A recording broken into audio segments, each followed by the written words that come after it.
Bir күні bir 25 жасар жігіт өмірден өтті. 25 жасар жігіт өмірден өткен уақытында шешесі түс көрді. Bir айдан бері баласы қабірде отқа оранып күйіп жатыр дейді. Сонда шешесі қиналғаннан өзінің күйеуіне барады да, отағасы, сізге айтатын бір мәселе бар дейді. Айтыңыз. Bir ай болды. Балам қабірде отқа оранып жатыр. Хатым Құранды оқыдым, тахаджудты үзбедім, дұға қылдым. Баламыздың қабірдегі азабы күшеймесе, азаймай жатыр дейді. Сонда әкесінің де басы иіліп қалды дейді.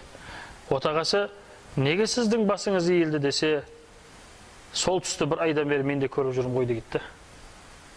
Перзенті 25 жасар бала, ойлаңызшы. Ол завод сала алмайды, арақ шығаратын. Ол шылым заводын сала алмайды. Ол зина жасайтын орындар, конторлар сала алмайды. Ол ештеңе істей алмайды. 25 жасар бала. Қолында дүниесі де жоқ. Бірақ ол қабірдегі отқа оранып жатыр. Неге? Содан бұл ата-ана балаларын жинады да, перзенттері, біріңе іні, біріңе аға, қалай еді перзентіміз пәленше дегенде, барлығы мақтап кетті. Жақсы еді, ауырғанда жағдайды сұрайтын, аман саулығы дұрыс еді дегенде, балаларым, маған өтірік айтпаңдар.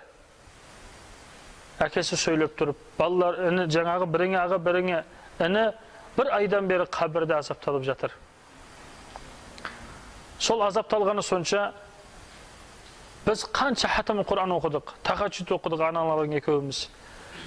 Оның азабы көбеймесе азайған жоқ дейді.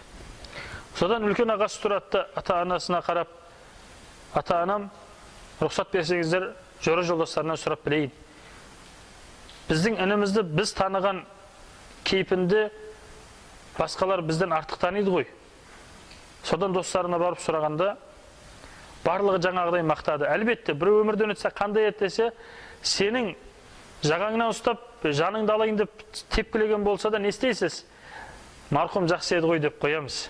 Өйткені бір жақсылығын еске алып.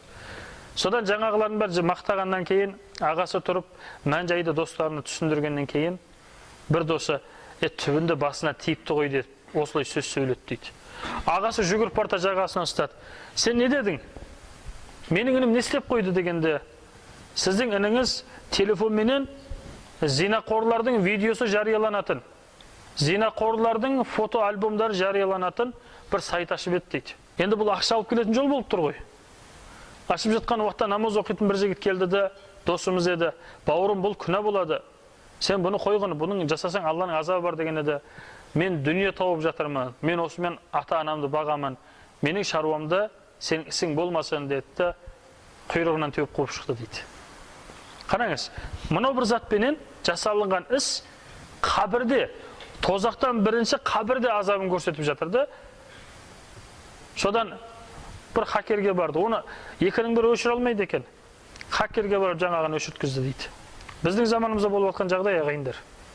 Содан өшірді де, күллі ағайындар жиналып хатым Құран оқылды. Ондаған хатым Құран оқылды, тахаджудтар оқылды. Содан дұға қылынды. Bir күні анасы түс көрді, бір аптаның ішінде. Қараса баласының қабіріндегі от тоқтады дейді.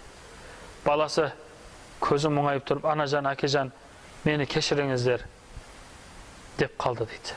Құрметті жақсылар, ұялы телефон, компьютер, интернет сақ болайық. Ең жақсы интернет бір Құран. Оның сеті еш жерде өшпейді. Ол сетпенен тек Аллахпен байланасыз.